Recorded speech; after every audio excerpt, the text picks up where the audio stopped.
The sky was the color of old Boondle Pale, and stretched thin over a desert that had stopped caring whether anything lived or died beneath it. I stood at the edge of the outpost, barefoot on the cracked ground, watching dust gather in the hem of my burlap dress. My wrists, raw and red where the iron cuffs had been, throbbed in the morning chill. A woman could vanish out here like smoke and wind, and no one would mark the spot she disappeared.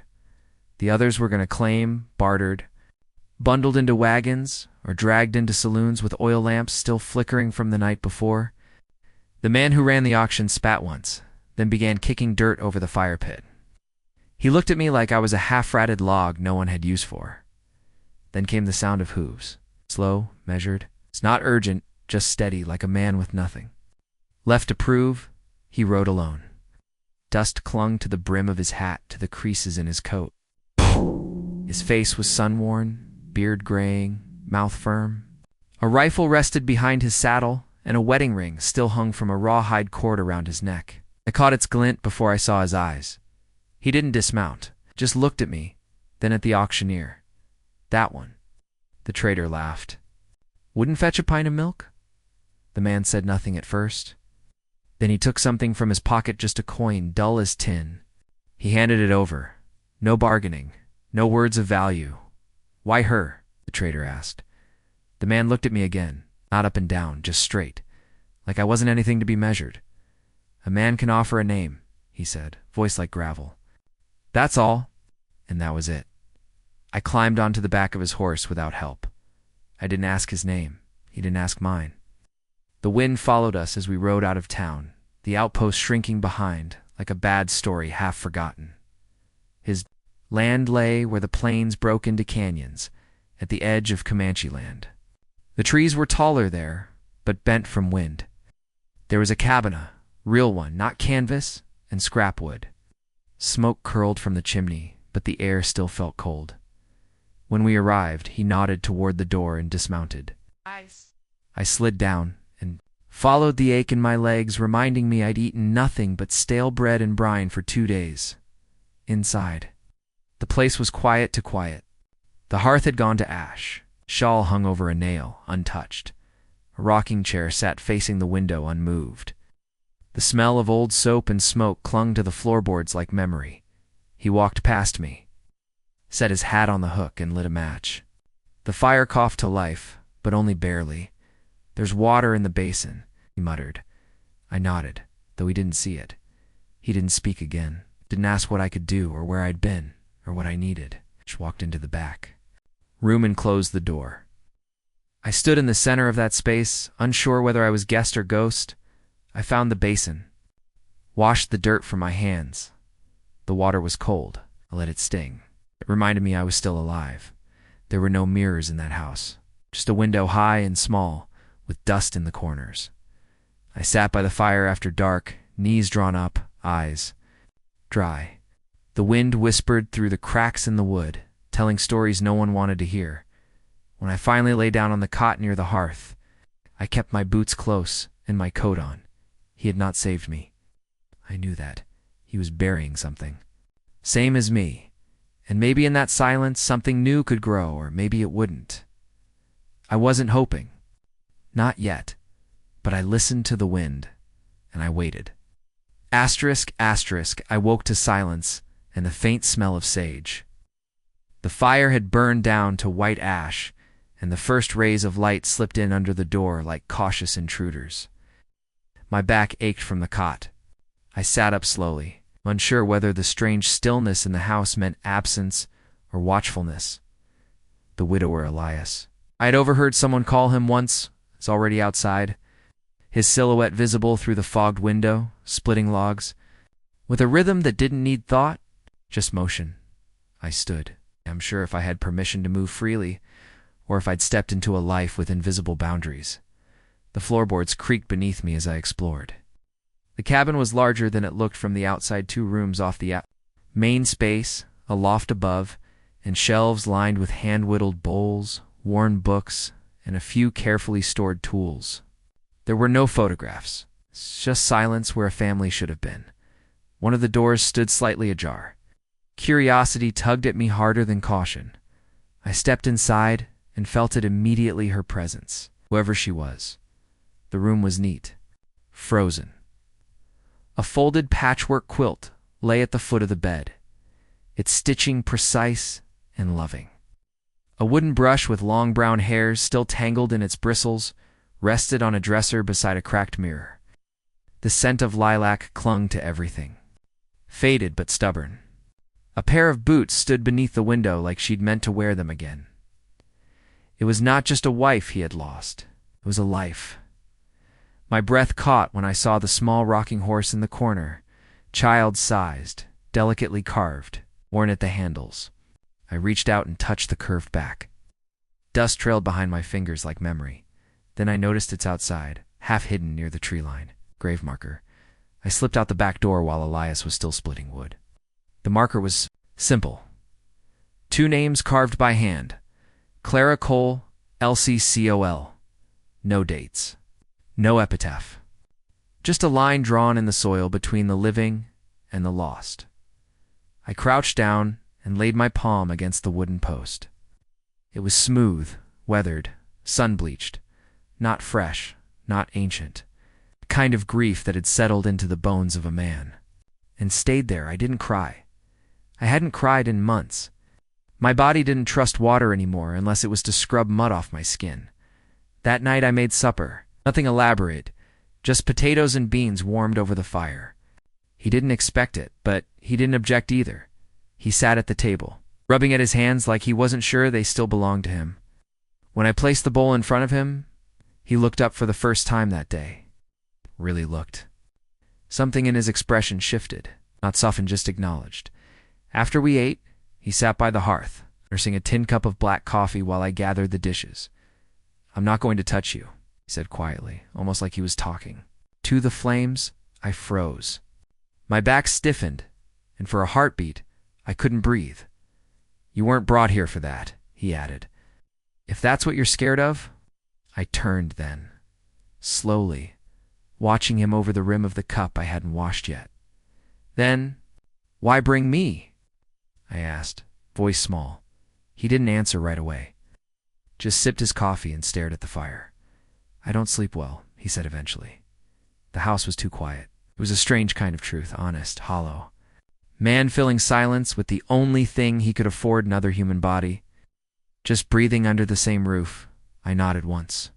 Set the cup down. Returned to my cot later. I couldn't sleep. I lay there listening to the creak of the rocking chair in the other room. I hadn't seen him move it. Maybe he hadn't. Maybe it remembered. The firelight danced across the ceiling, like ghosts with nowhere left to haunt. I thought about the brush with her hair still wound in it. The child's toy.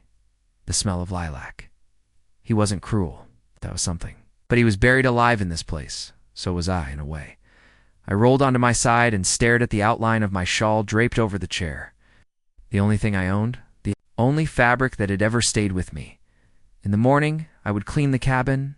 I'd find water to boil, bread to bake. Not because I owed him anything, but because I needed to belong somewhere, even if it was a house built of ghosts. And maybe in time, the silence wouldn't feel so heavy. Maybe the wind shifted before the sky did. I felt it first dry and sharp, threading its fingers through the trees, making the porch creak and the horses fidget. Out here, weather didn't knock politely. It barreled in, broke windows, and scattered. You're past across the fields. By dusk, the clouds had begun to crawl over the ridge like wolves dark-bellied and mean. Elias looked up once, squinting toward the north. His jaw tightened, but he didn't speak. He hauled buckets to the barn, started, latching windows. I did the same without being asked. We moved like two parts of one old machine, quiet, precise, and always 2 steps ahead of danger. But nothing prepared us for how fast it came. The rain started like nails on the roof, cold, fast, sideways. The winds slammed the shutters so hard, I thought the glass would break. Elias burst through the front door, soaked to the bone. "Chickens are still out," he muttered, already grabbing the oil lantern. "I'll help," I said. He didn't argue. Outside, the ground was all ready. Slick. Mud clung to our boots as we ran, ducking under low branches and pushing against the wind. My braid whipped behind me like a flag from another life. I slipped once, caught myself, and saw Elias reach for me, but he didn't grab me. He just waited, eyes sharp, until I found my footing. Inside the coop, the hens were shrieking. I moved fast, collecting them into the corner while he nailed the door shut from the inside. Our hands brushed once in the dark. His were calloused, warm even in the cold. For a second, I forgot the rain outside. We returned to the cabin, dripping, shivering, breathless. The door slammed behind us with a gust that nearly toppled the lantern. I dropped my shawl on the hearth and crouched near the fire, trying to shake the cold from my bones. Elias knelt beside the table, gripping his right hand. Blood slid down his palm in thin, steady lines.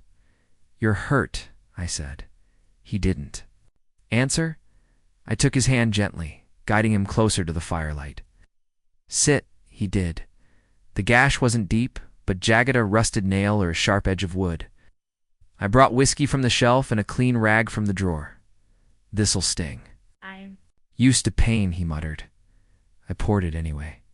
He flinched, but didn't pull back. I pressed the cloth gently, wiping away the dirt and blood. His skin was tough but warm beneath my fingers. Real, alive. We sat like that, knees almost touching, rain hammering the roof like the devil himself was trying to come in.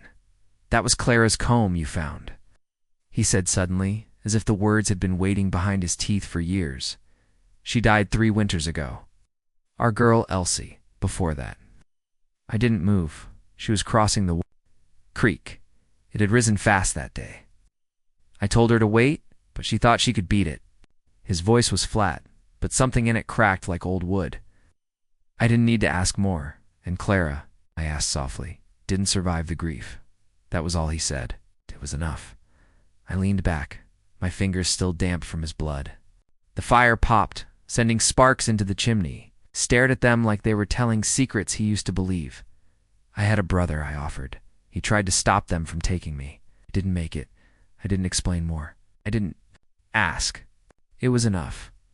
Outside, thunder rolled low and long like the land itself was mourning. After I finished bandaging his hand, I returned to the hearth. Didn't follow me, but he didn't leave either. Just sat there watching the storm from the window. It was the closest we'd come to anything resembling trust. 2 people carved hollow by the world, still choosing somehow to share the same roof. The storm raged through the night.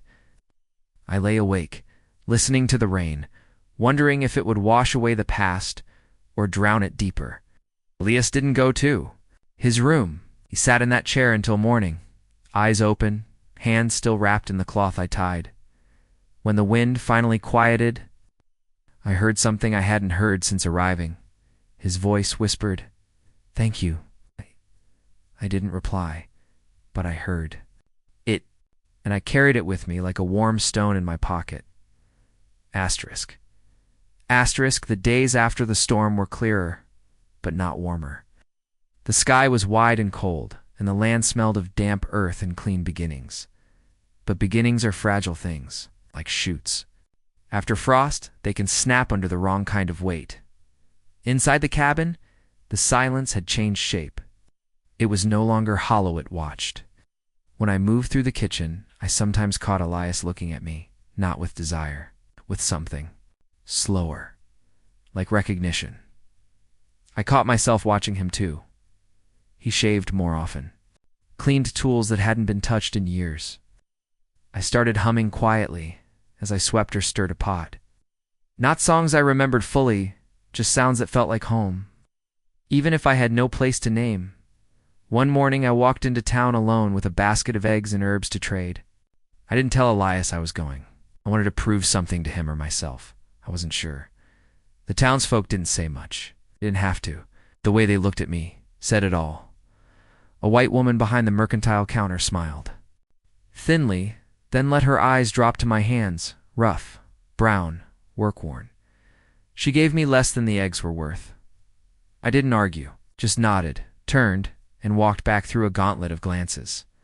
Near the well, 2 men muttered something under Their breath? I didn't catch it, but I caught the laugh. I felt the weight of their eyes long after I'd passed.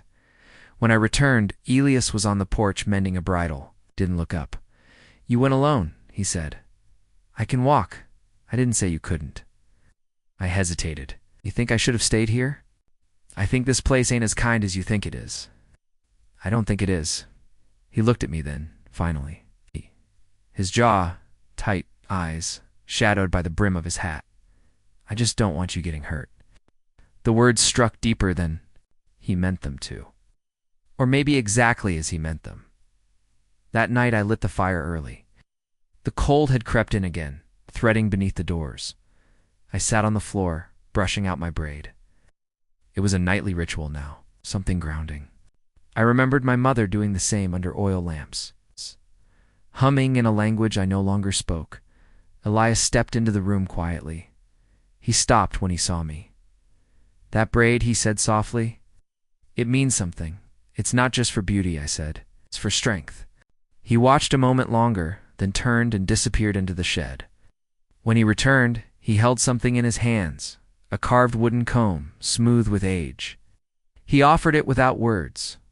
"She had your stubbornness," he said. His voice wasn't steady, but it was honest. I took the comb with both hands. It was warm from his fingers. "Thank you." We sat on the porch later, under a quilt of stars. The wind had settled. The world felt temporarily still. "I've been asking myself," I said finally, "why you chose me." He didn't answer right away. I looked at every man who came near that wagon, I continued. And every one looked away, like I was. Already gone, except you. His eyes were on the horizon. Maybe I didn't look away because I knew what it felt like, to be unwanted. He nodded, to be left. Silence settled between us again, but it wasn't the hard kind. It was soft, resting. Trust beginning to draw breath.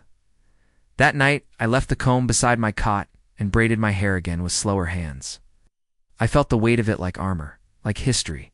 No words were spoken before bed. But as I lay down, I glanced toward the hallway.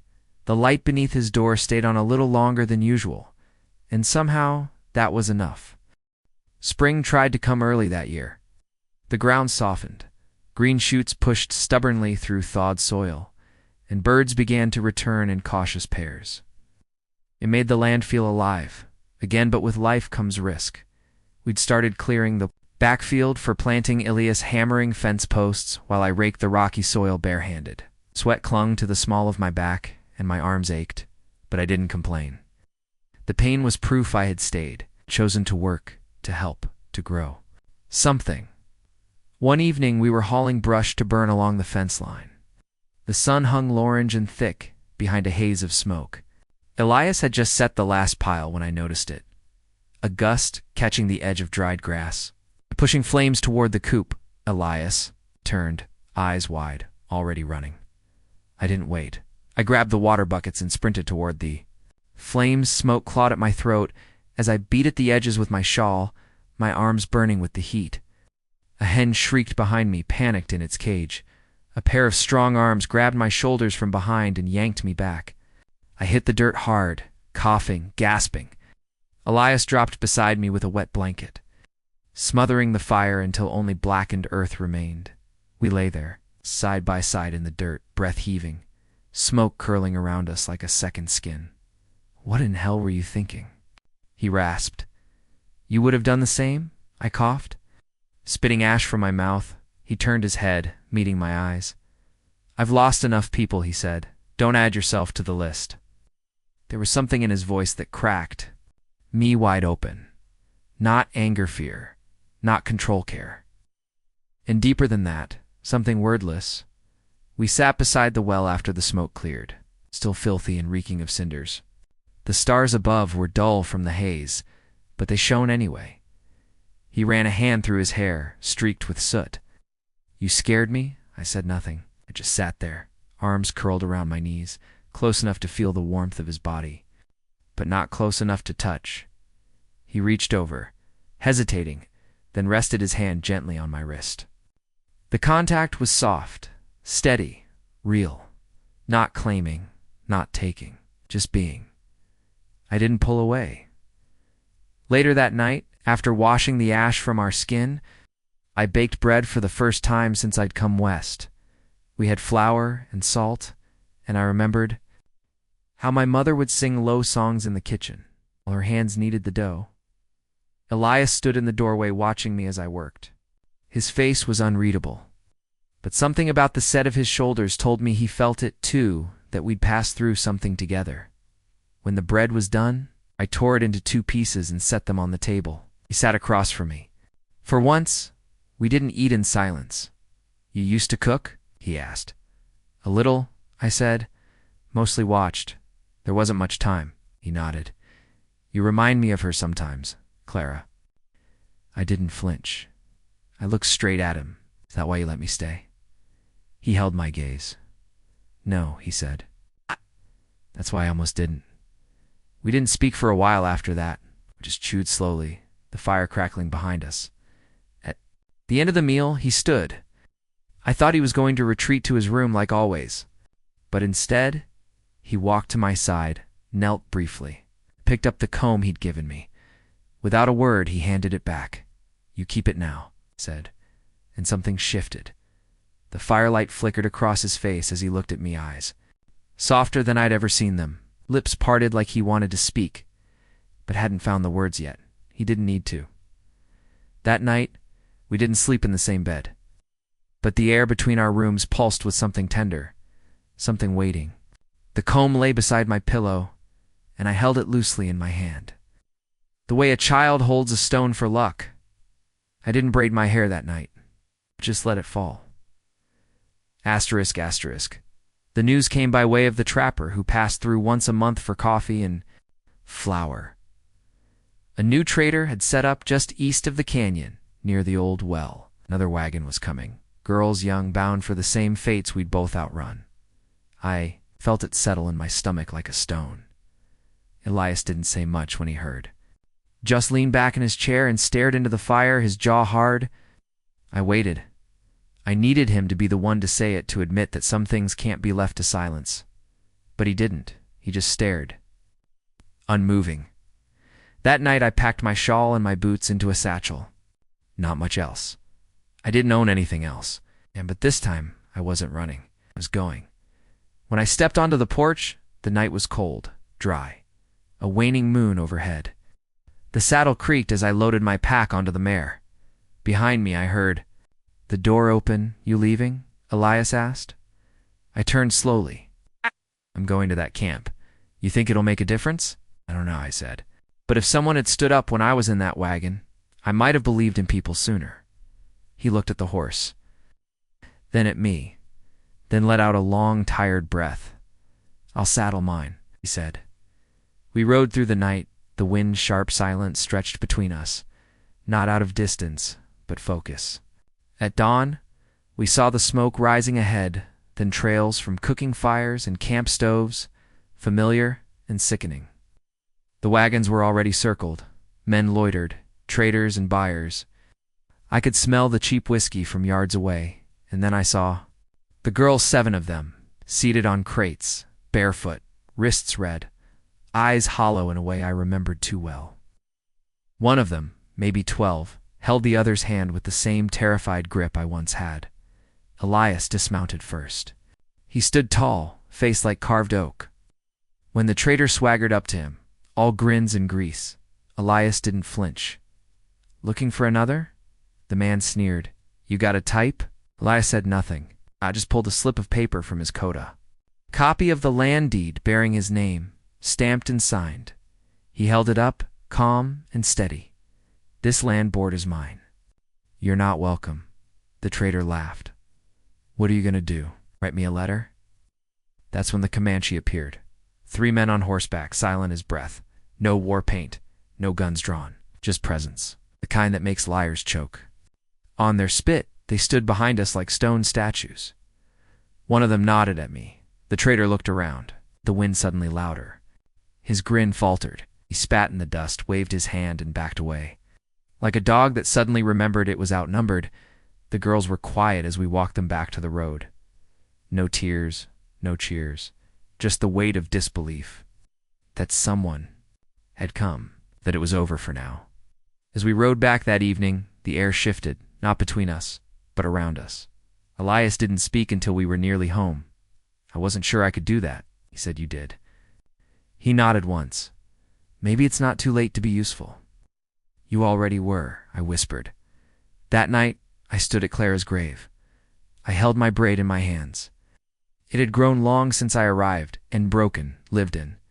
I unwrapped the tie wound, the braid once, and laid it gently over the top of the wooden marker, not to replace her.